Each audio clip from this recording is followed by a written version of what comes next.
Ya.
Buenas noches, doctor Ludwig. ¿Me confirma el audio, por favor?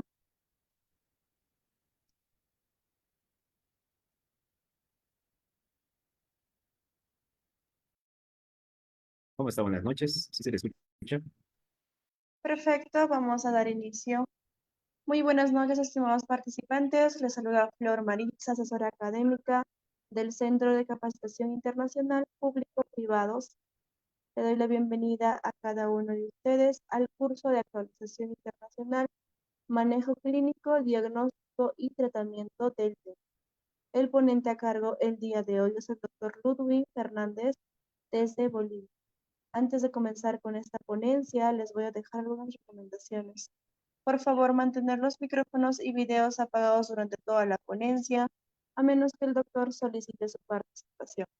Y para todos los participantes que desean solicitar la clase grabada, material de estudio y la respectiva certificación, les voy a dejar los números en el chat.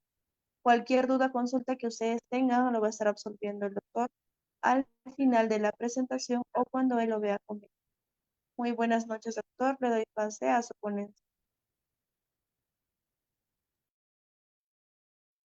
Muy buenas noches a todos. Muchas gracias por lo que es la invitación.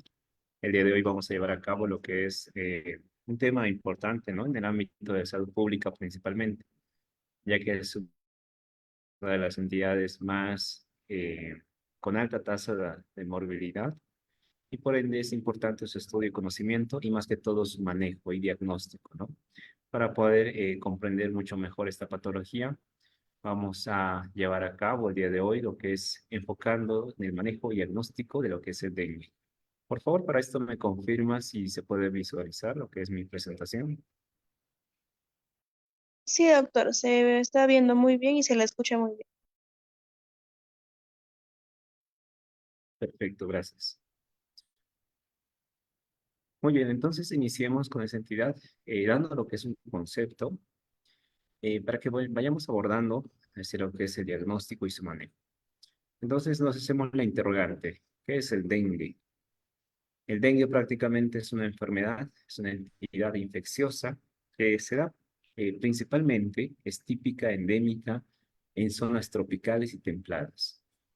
Esta tiene un vehículo, utiliza un vector que es transmitido por lo que es el mosquito Aedes aegypti, ¿no? El cual se encuentra infectado por lo que es un virus.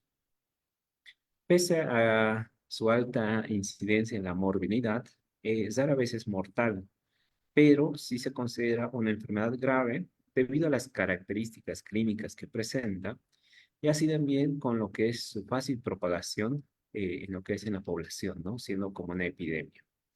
Entonces, con frecuencia se tiene una evolución de 6 a 7 días, pero la convalescencia es larga y lenta.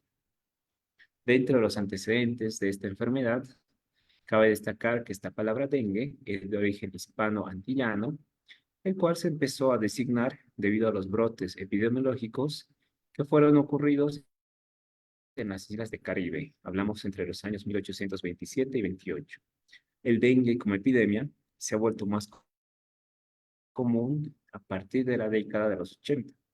Y así también a principios de los años 2000 se ha vuelto como la segunda enfermedad más común de las cuales es transmitida por mosquitos. Y también afecta a los seres humanos, ¿no? Esta ocupa como en segundo lugar después de la malaria. Actualmente, hoy en día se tiene estimado que 40 millones de casos de dengue, ¿no? Han sido vistos, han sido observados y varios de cientos de miles de estos casos ocurren en un cuadro grave cada año. Dentro de lo que es la etiología de esta enfermedad, vemos que es causado por lo que es un virus, la cual es transmitida, la cual utiliza como vector a un mosquito perteneciente al género Aedes. Este mosquito tiene hábitos domiciliarios, por lo que es de transmisión predominantemente doméstica. También es conocido esta entidad eh, como la fiebre de Dandy, fiebre de los 7 días o fiebre de rompehuesos, ¿no? En algunas comunidades y sectores. Ahí podemos visualizar en la imagen este mosquito, cómo diferenciarlo, ¿no? Recuerden que es el vector del dengue y así también de la fiebre amarilla.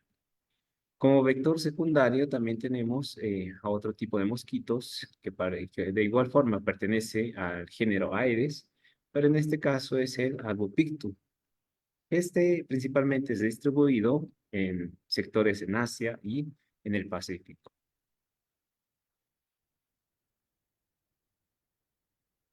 El virus del dengue, el virus como tal, que es la etiología, la causa, pertenece a la familia Flaviridae y existen cuatro variantes, es decir, cuatro serotipos, que van enumerados del 1 al 4.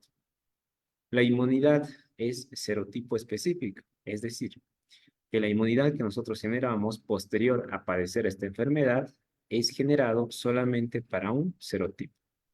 La partícula viral del dengue es de forma esférica y mide aproximadamente entre 30 y 50 nanómetros.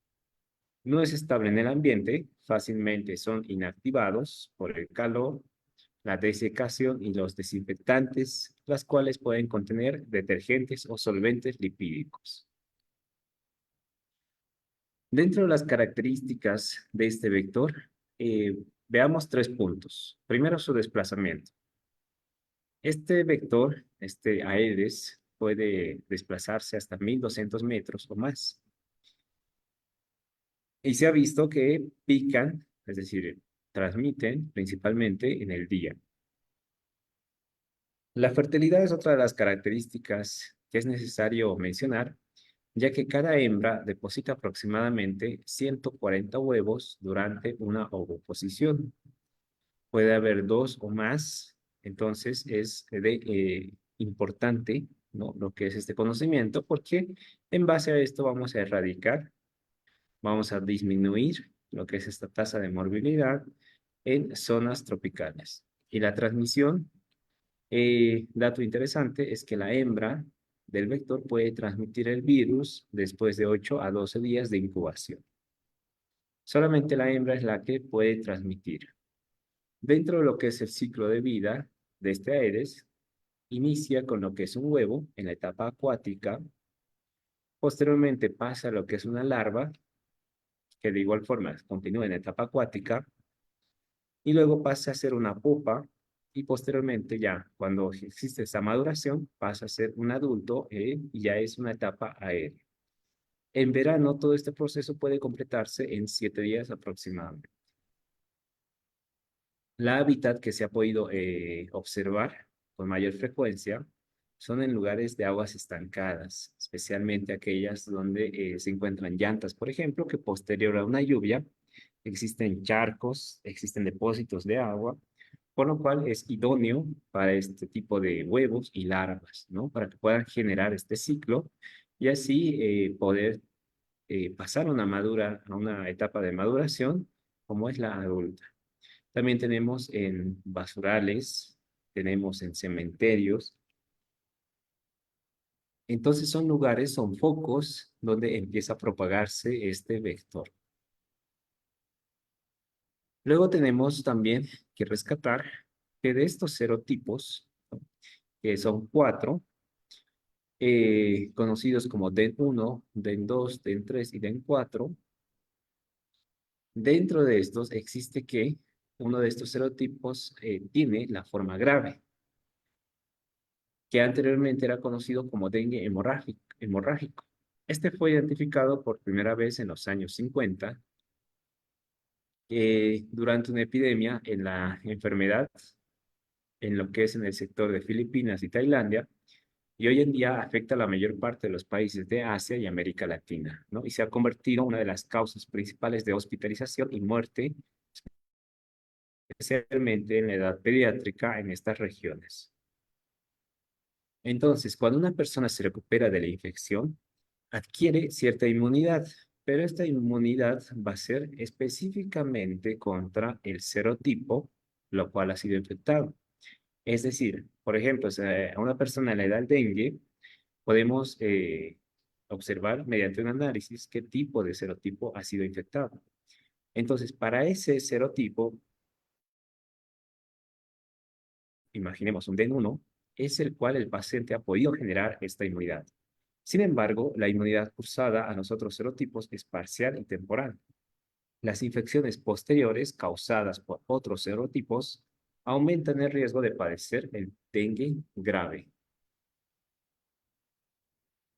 Los serotipos unidos fueron los primeros en descubrirse, ya que fueron aislados en 1945, y los serotipos 3 y 4 en 1956.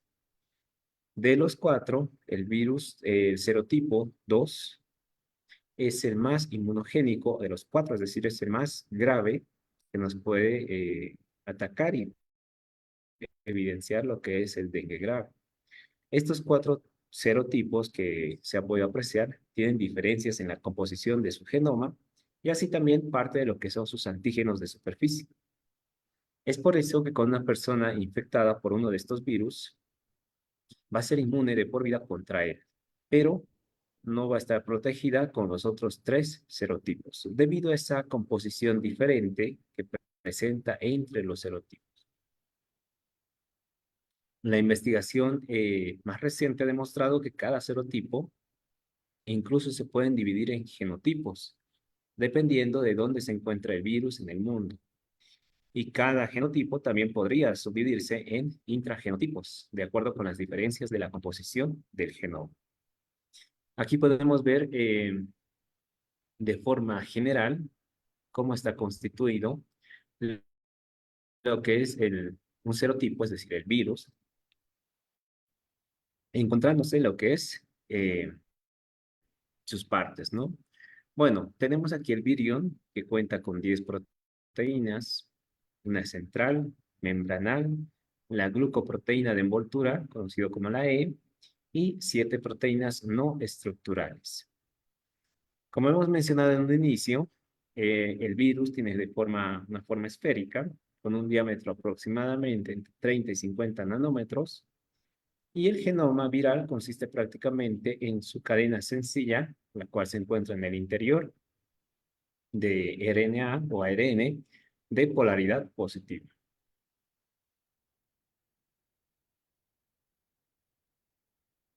También en los últimos investigaciones y estudios recientes que se han podido dar a luz, por ejemplo, hablamos esto de un estudio que se realizó en el hospital de Chiquinquirá de Maracaibo y también la cual se está comprobando, ¿no? Hay todavía estudios, está en etapa de resolución, lo cual se ha podido evidenciar un serotipo SEM5.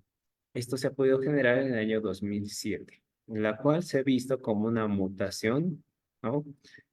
Y que se ha podido evidenciar muchas veces con un cambio, es decir, una manipulación biológica por parte del ser humano, ya que se está utilizando en algunos casos, estas son teorías, ¿no? Como arma de guerra. Bueno, para los curiosos, esto se encuentra en lo que es la publicación emitida por lo que es la Universidad de Zulia de Venezuela, emitida por la inmunóloga Nancy González, el cual también ha sacado mediante el diario Zuliano Panorama en su edición de lo que es de la Universidad de Zulia, ¿no? Se ha podido identificar un serotipo más agresivo del dengue clasificado como 5, la cual se ha podido evidenciar que presenta complicaciones hepáticas en los pacientes, incluso puede causar la muerte.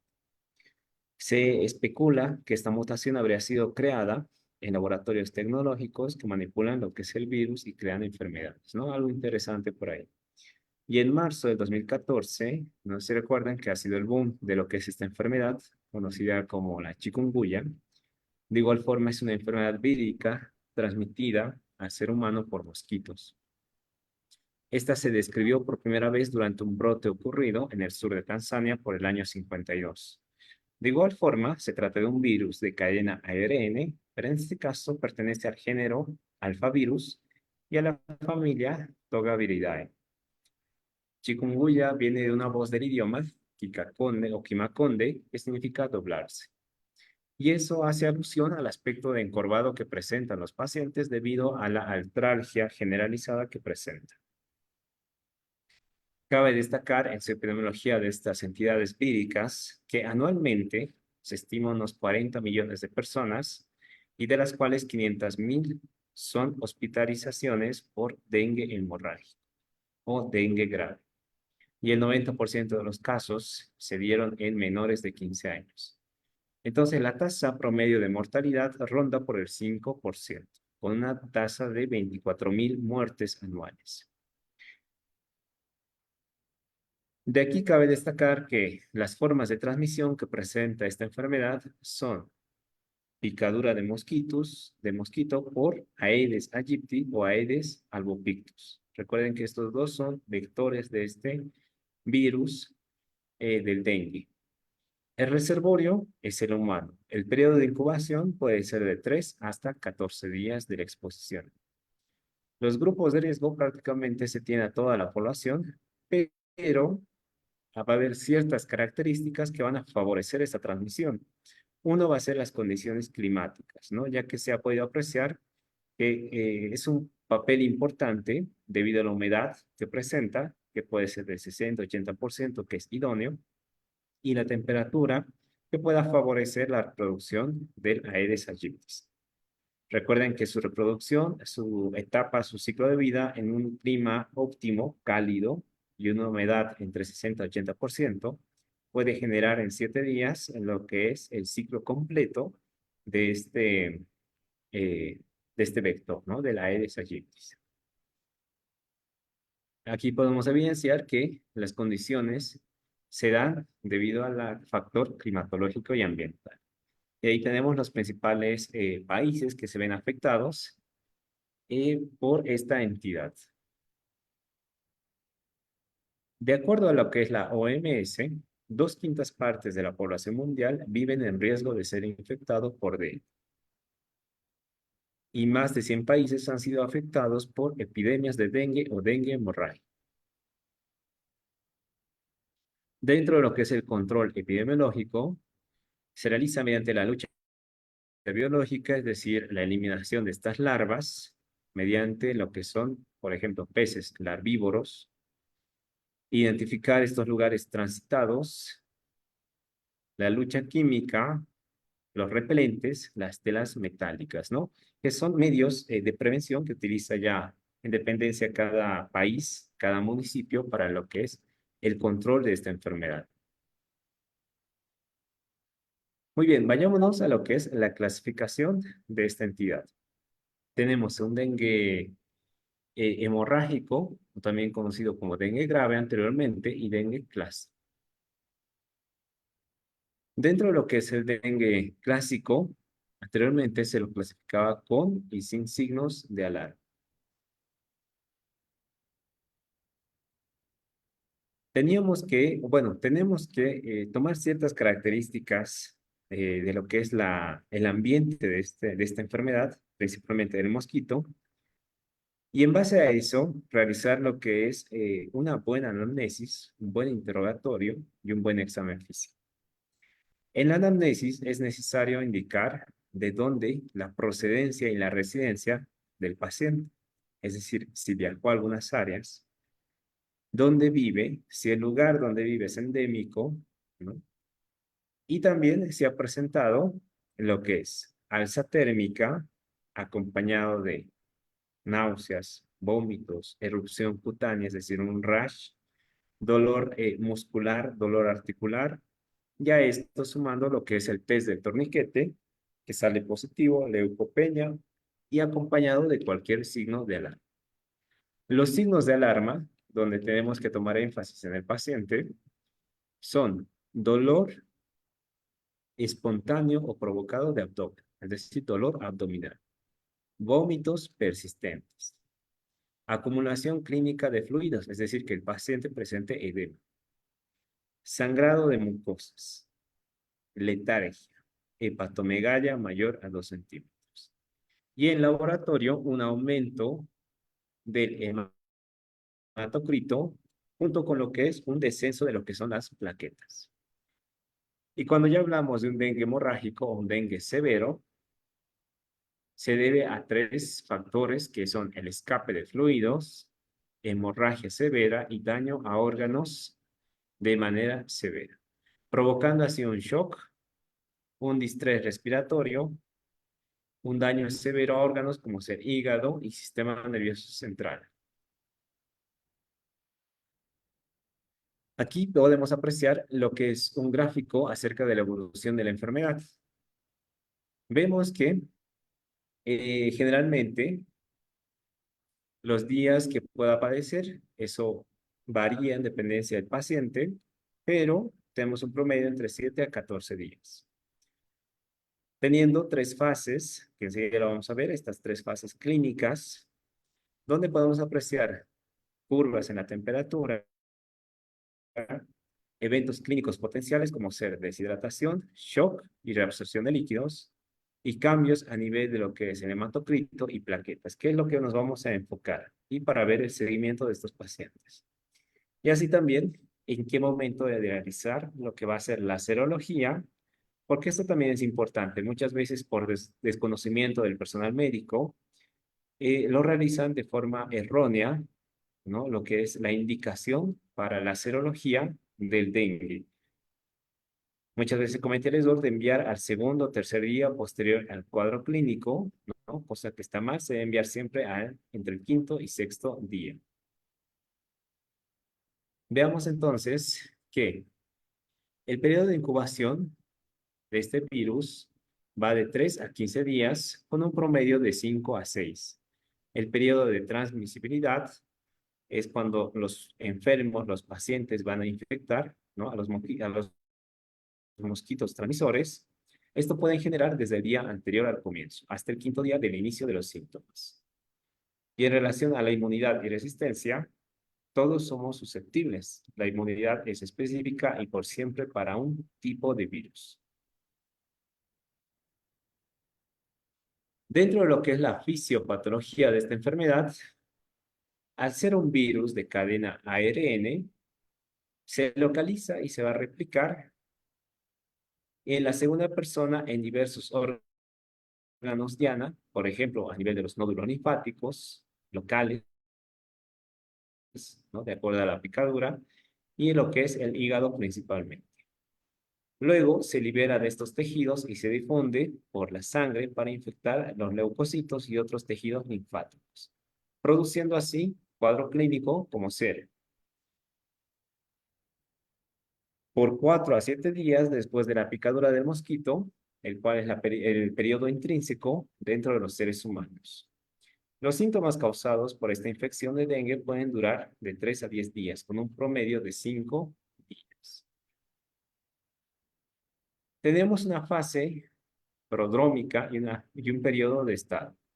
En esta fase, inicialmente hay una diseminación del organismo, provocando una respuesta inflamatoria inespecífica, lo que genera la formación de complejos inmunes, liberación de sustancias vasoactivas, alteración a nivel de lo que es la microcirculación, la captación de plaquetas y la autoinmunidad, provocando así el síndrome clínico inespecífico, ¿no? Dando lo que es un cuadro típico, un cuadro viral, dando fiebre, mialgia, cefalea, dolor abdominal, náusea, vómito e incluso odinofagia. Y por ende genera lo que es esta enfermedad polisindromática. Aquí podemos evidenciar cuando el mosquito se alimenta, ¿no? Es decir, adquiere lo que es el virus, que va a ser el periodo de incubación extrínseca, y cuando el mosquito se realimenta, donde transmite el virus y genera ese periodo de incubación intrínseca, provocando así la viremia, es decir, la enfermedad. Estamos viendo aquí el contacto o el modo de transmisión de un humano a otro. Entonces, el cuadro clínico de este virus del dengue se diferencia según el grado de gravedad, ¿no? En tres variedades clínicas. Uno, lo que es el dengue clásico, el dengue hemorrágico y el síndrome de choque por dengue. También tenemos este dengue clásico como un cuadro febril agudo que generalmente tiene una duración de 2 a 7 días, el cual el paciente va a manifestar un malestar general, donde manifiesta cefalea, dolor retroocular, dolor muscular y dolor articular, acompañado de un clásico que es la erupción cutánea. Puede también asociarse con síntomas hemorrágicos, pero debe ser de escasa cantidad. Es decir, epístasis, petequias, sangramientos gingivales, ¿no? Cuadros menores. Y en este caso, el tratamiento va a ir dirigido a lo que son los síntomas del paciente, tipo sintomático, que a cabo de los 7 días ya entra en un periodo de resolución y ya prácticamente es inofensivo lo que es este cuadro. Pero luego tenemos el dengue hemorrágico, que es menos frecuente, da 5% del total de los casos clínicos y donde incluye, además de estos síntomas del dengue clásico, donde podemos estar en observación y estar atentos ante manifestaciones hemorrágicas, provocando que exista un aumento de la permeabilidad vascular y anormalidades, especialmente en los mecanismos y regulación de lo que es la población.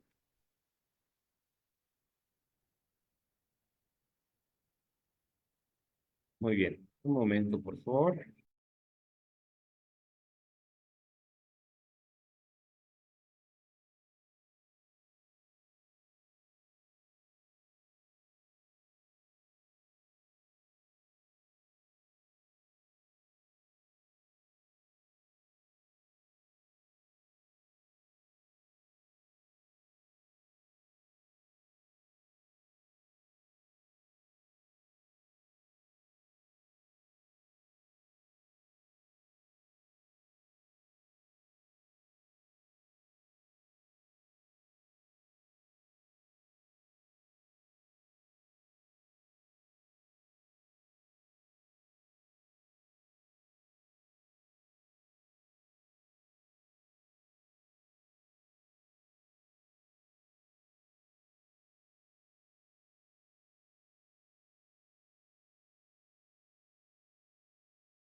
Muy bien, volvemos entonces.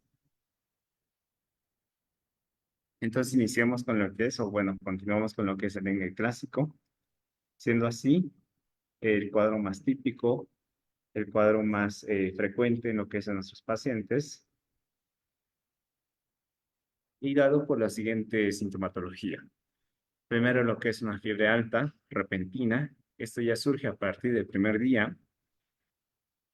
Presenta también un dolor intenso a nivel de muscular, a nivel articular, a nivel retroocular. Y algunos pacientes en el primer día, cosa que es extraño, generalmente pasa en el segundo o tercer día, empiezan con lo que es el rash, ¿no? El rash cutáneo, lo cual se evidencia por una lesión eritematosa a nivel de piel. También puede asociarse lo que son trastornos hemorrágicos, pero de escasa cantidad, es decir, de manifestaciones menores, como ser a nivel de fosas nasales, a nivel de las encías. Y estos síntomas ya suelen presentar en un periodo más largo entre los y octavo día, ¿no? Posteriores a lo que va a ser la picadura. Y podemos evidenciar un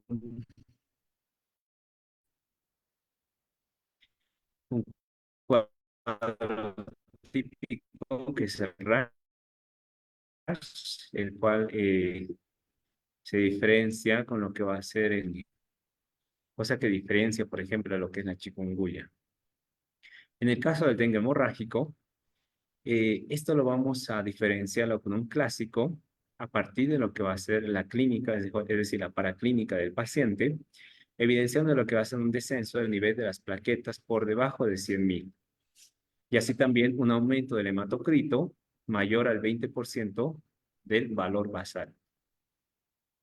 Estos dos criterios son importantes al momento de evaluar lo que es este paciente.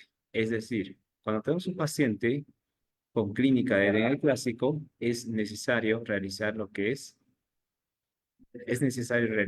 es una paraclínica, donde incluya lo que es un hemograma, por la cual podamos tener de valor de referencia para posterior a los 2 o 7 días realizar un control y seguimiento de estos pacientes. Vamos a evidenciar también una temperatura mayor, ¿no? Una temperatura alta, ya a partir del segundo hasta los 7 días aproximadamente, donde va a existir acompañado de trastornos hemorrágicos en diferentes partes del cuerpo. El paciente puede incluso presentar dificultad respiratoria, edemas, persistencia en lo que son vómitos, diarreas, alteraciones en la presión, palidez, sudoración y alteraciones del sueño. Aquí podemos evidenciar ya trastornos hemorrágicos menores, ¿no? Que pueden ir agravándose en el paciente en dependencia del cuadro que se encuentre. Tenemos ahí petequias, ahí a diferencia de un dengue hemorrágico, ¿no? Un dengue clásico con un dengue hemorrágico. Y luego tenemos el cuadro más grave que es shock por dengue o choque por dengue, que este cuadro se va a caracterizar por un pulso débil y acelerado, disminución de lo que es la presión arterial, puede haber incluso alteraciones de la presión, donde puede haber aumento o disminución, síncopes que va a presentar el paciente, extremidades húmedas y frías, palidez, alteraciones generalizadas, dolor abdominal intenso, continuo, y a esto se va a añadir alteraciones sistémicas como ser una cianosis, generalmente central, se da cianosis peribucal, hemorragias nasales, bucales y equimosis o equimosis cutáneas notorias, ¿no? Como se aprecia ahí en la imagen. Según los criterios clínicos del dengue, se pueden clasificar en 3 fases, ¿no? Lo vamos a poder ver en el paciente. La fase 1 está denotado por lo que es la fiebre, ¿no? Juntamente con estas alteraciones sistémicas. Y vamos a poder evidenciar una etapa, una fase 1, que es considerada la etapa febril. Eh, el dengue es una enfermedad muy dinámica, es de corta duración, generalmente dura menos de 10 días, pero puede durar hasta 10 días, ¿no? En casi 90% de los casos. Entonces, en esta etapa 1, que es la etapa febril, que dura entre 2 a 7 días, generalmente se asocia por lo que es la viremia, ¿no? Esa diseminación de lo que va a ser virus, donde va a existir lo que es el rubor facial, dolor, enrojecimiento de gargantas y conjuntiva, eritema de piel, dolor generalizado, y así también puede haber alteraciones o manifestaciones hemorrágicas ocasionales, es decir, eh, de menor cuantía, es decir, como petequias, hematurias. Puede hacerse diagnóstico diferencial del dengue con otras enfermedades febriles agudas. Muchas veces nos cuesta, es un poquito difícil, pero estos vamos a ir asociando con lo que va a ser la clínica. Ya en la etapa 2, en una etapa crítica, donde ya va descendiendo lo que es la fiebre, el paciente puede tomar 2 caminos, ¿no? Puede evolucionar una mejoría o puede pasar a un dengue ya grave, es decir, un dengue con signos de alarma, donde esta clínica, a medida que por la fiebre podemos pensar o podemos sospechar que el paciente está mejor, pero puede haber una persistencia de ciertas molestias, de ciertas signos que nos pueden orientar hacia un dengue grave. Es decir, que el paciente, por ejemplo, presente aún mayor, es decir, las manifestaciones hemorrágicas se acentúen más, se puedan exacerbar, el dolor abdominal, lo que es la paraclínica, con lo que es el hematocrito, las plaquetas, ¿no? Alteración de estas, y asociados a clínica de shock, es decir, piel fría, pulso débil, taquicardia, hipotensión. Y este cuadro puede durar, y si empieza a progresar, ¿no? Puede ocasionar daño orgánico debido a alteraciones sistémicas como acidosis metabólicas o coagulación extravascular diseminada. Ya en una fase 3 donde da el síndrome de shock por dengue, nos entramos ante un paciente en alarma donde esta clínica que presenta va a exacerbar aún más, es decir, el dolor abdominal ya viene de instalación brusca, que irradia hacia el dolor torácico, los vómitos se vuelven cada vez más frecuentes, el paciente va a tener somnolencia, un decaimiento excesivo y provocando ya signos típicos de un shock, como ser taquicardia, pulso piriforme, presión arterial con diferencias de 20 o menos, oliguria, llenado capilar mayor. Entonces, ya nos estaríamos orientando hacia lo que es un dengue grave, un dengue shock. Pero en caso de que el paciente muestre mejoría ya a partir de la fase 2 y ya va a ingresar a una etapa 3, una fase 3 conocida como recuperación, esto se da luego de las primeras 24 a 48 horas de la fase crítica.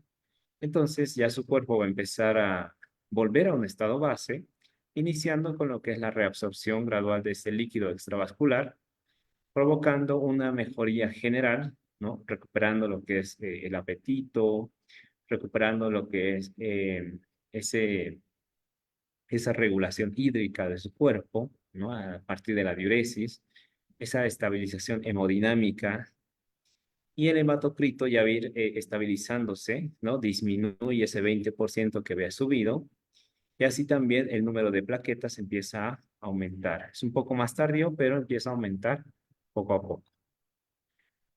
Entonces, aquí les dejo un cuadro diferenciando lo que es un dengue clásico con un dengue hemorrágico, hablando de lo que es la clínica.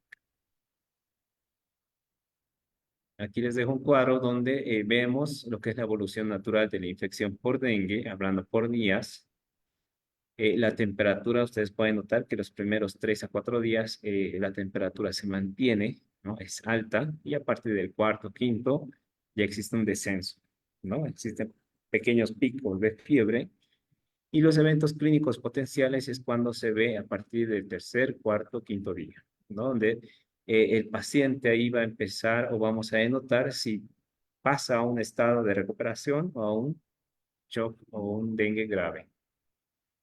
Y en los cambios de laboratorio, el hematocrito, ¿no? Que veamos que de su valor basal empieza a aumentar un 20% más. Lo ideal es que ya a partir del quinto o sexto día vuelva a su valor normal. Y hablando de las plaquetas, que está en un inicio normal, ¿no? De igual forma empieza un descenso y poco a poco, ya a partir del octavo o noveno día, vuelve a su restablecimiento. Y a nivel de serológico, ¿no? Lo que les indicaba, tanto la IgG como la IgM, estos inmunoglobulinas, no van a aparecer en el primer, segundo o tercer día. No, estos van a aparecer y va a ser el diagnóstico cuando nosotros realicemos a partir del sexto día. Ustedes van a contar en la clínica del primer día hasta el sexto y ahí es cuando ustedes deben confirmar este diagnóstico por dengue. Y aquí podemos evidenciar el curso de la enfermedad, una fase febril, una fase crítica o fase 2 y una fase de recuperación. Bueno, cabe destacar que el modo de transmisión, ¿no? Se propaga mediante la picadura de este mosquito hembra, que es el Aedes aegypti, el cual ha adquirido el virus causalmente al ingerir la sangre de una persona contaminada o con dengue. No es posible transmitir, esto es importante explicarle al paciente, que no es posible transmitir directamente de persona a persona. El Aedes aegypti es una especie diurna, ¿no? Con mayor actividad a media mañana y poco antes de oscurecer. Cabe recalcar que vive y deposita esos huevos tanto alrededor e interior de las casas, ¿no? En recipientes generalmente utilizados para almacenamiento. Y así también, importante destacar esos estanques de agua, ¿no? Charcos de agua que pueda haber o recipientes de agua. Muchas veces dejamos en el patio, entonces ahí también puede existir este foco de infección. Entonces recordarles siempre esta secuencia, ¿no? De transmisión. El mosquito que está sin el virus pica a una persona que lastimosamente tiene dengue y ya se encuentra como un mosquito infectado, el cual se va a dirigir, recuerden que puede viajar hasta 1.200 metros, ¿no? Más de 1 kilómetro. Entonces va a infectar a una persona sana y ya esta persona sana es portador de este virus. El diagnóstico, entonces, de certeza del dengue, son necesarios exámenes de laboratorio. Uno va a ser el aislamiento y tipificación del virus del dengue, ¿no? Por ejemplo, podemos hacer un cultivo, la cual nos va a permitir detectar este ARN viral que nos va, como podemos observar, lo que es mediante muestras de plasma. Esto está especialmente indicado como diagnóstico rápido del dengue y tiene como ventaja adicional la capacidad de detectar el serotipo viral. Luego tenemos la serología, que es lo más utilizado debido a costo-beneficio, la cual es una prueba de fijación de complemento para lo que es el IgM, es decir, la inmunoglobulina M. Indica solo el diagnóstico presuntivo y los resultados positivos pueden persistir entre 60 y 90 días.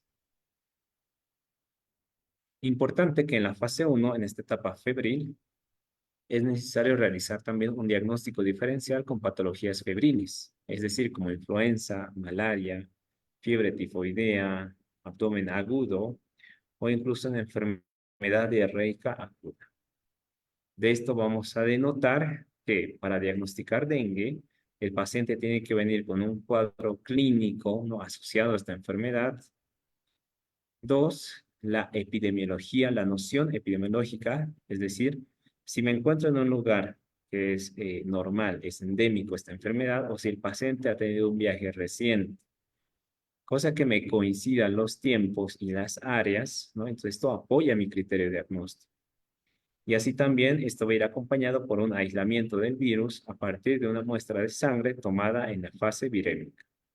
Y la serología, ¿no? Que indicamos, este aumento de las inmunoglobulinas, de igual forma, es traído a partir de lo que es el día 6-7, después posterior al cuadro clínico. Ahora bien, ¿cuáles van a ser los criterios de hospitalización? Muchos de estos pacientes nos van a llegar en fase 1 debido a la exacerbación de esta clínica, ¿no? Porque es intenso realmente el dolor muscular como articular que tiene el paciente y la fiebre prácticamente no cede fácilmente. Entonces, en fase 1, ¿qué tengo que tomar en cuenta? Uno, si la prueba del torniquete me sale positivo. Eso va a ser un criterio de hospitalización. Y además, tengo que denotar si es un paciente con alto riesgo, es decir, un menor de 5 años que tenga una comorbilidad, es decir, un enfermo crónico, o que tengan una alteración hemodinámica, es decir, no tenga una adecuado gasto cardíaco, su presión arterial está alterada, ya va a ser criterios de diagnóstico para poder, mejor dicho, criterios de hospitalización para internar a mi paciente.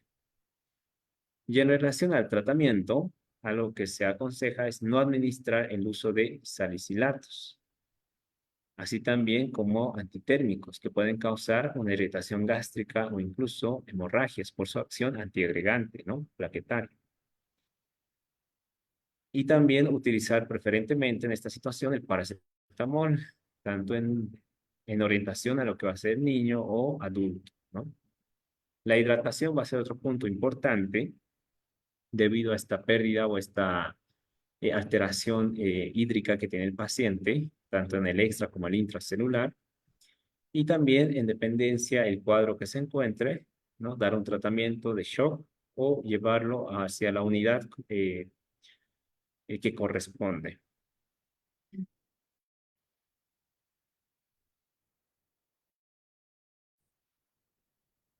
Dentro de la vigilancia epidemiológica, ¿no? Cuando hablamos de un caso sospechoso, de un caso probable, de un caso con una enfermedad febril aguda, con dos o más de lo que es esta clínica, es decir, cefalea, dolor retroocular, mialgia, artralgia, rash, con ausencias de síntomas respiratorios y manifestaciones hemorrágicas leves. Un caso probable, un caso sospechoso con una muestra de laboratorio positivo. Y caso confirmado es cuando realizamos lo que es aislamiento y serología positiva para dengue. Esto tiene que estar certificado por laboratorio, ¿no? De referencia por el Ministerio de Salud. Entonces, vamos a lo que es el tratamiento como tal. Se van a incluir tres pilares. Uno, lo que es un tratamiento sintomático. Hay que entender que no hay un retroviral específico para esta enfermedad. Y dos, no existe una vacuna específica para su prevención, todavía, aún. Empecemos con la etapa 1, la etapa febril, y vamos a ver cuál es la conducta. Como en la etapa febril, prácticamente sintomática, ¿no? Inicia ya estas primeras 48 horas, donde el paciente indica fiebre, cefalea, dolor retroorbitario. Entonces va a ser un tratamiento ambulatorio en base a analgésicos, antipiréticos, pero ojo, que no tengan un efecto de antiagregante plaquetario. Una buena hidratación y una explicación a los pacientes en base a esos signos de alarma que hemos mencionado. El paciente y sus familiares tienen que estar vigilantes, tienen que estar atentos ante estos signos de alarma que pueda tener el paciente. En la etapa 2, que es la crítica, donde vemos si existe una evolución satisfactoria o puede existir lo que es, esto es una etapa clave, porque nos puede conllevar a un dengue hemorrágico, que generalmente va del tercer al quinto día en niños y del tercer al sexto día en adultos. Vamos a ver cómo va esa evolución, si es satisfactoria o lo contrario.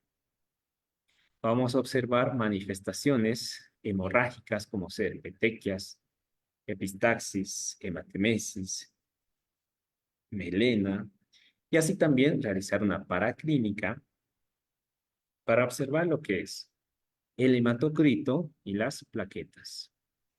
De igual forma, el tratamiento se mantiene de forma sintomática, ¿no? Se realiza un tratamiento local y en caso de presentar estas anormalidades, tanto en la hemoglobina, hematocrito, plaquetas, entonces ahí tomamos la decisión de llevarlo a un siguiente nivel, internarlo, ¿no? Al paciente para poder llevar a cabo una buena atención en esta etapa que me puede llevar tranquilamente a un choque de dengue. De igual forma, observar la parte hídrica, nos referimos a edema, ¿no?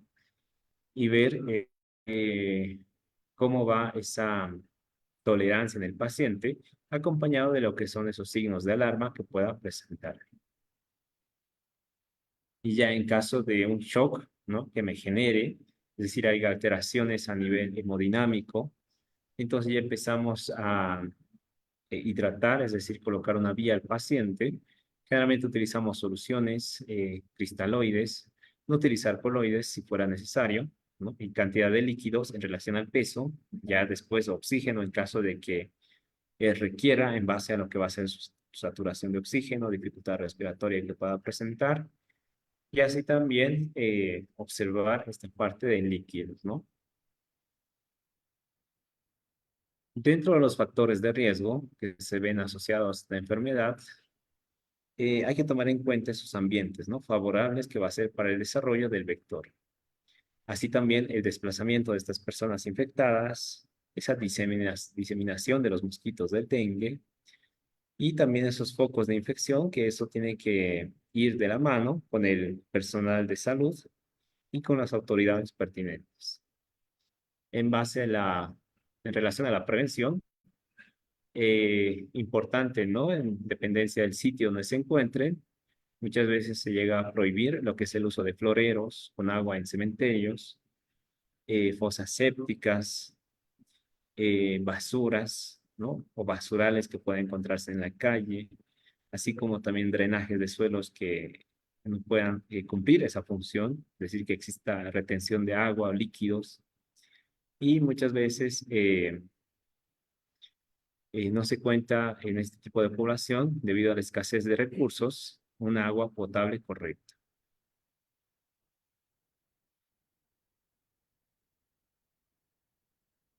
Entonces, uno de los puntos más importantes de esta enfermedad es el control, la prevención. Esa prevención primaria que tenemos que hacer para evitar justamente proteger a nuestra población, ¿no? Para proteger y poder controlar la epidemia que pueda existir mediante estos focos de infección que pueda darse. Muy bien, y con esto concluimos lo que es el curso del día de hoy. Si tienen alguna duda, alguna consulta, por favor, lo pueden realizar por lo que es la bandeja de mensajes, el chat, o utilizando lo que...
Muy bien, creo que no hay ninguna duda, espero se haya podido aclarar, se haya podido comprender un poquito más de este tema.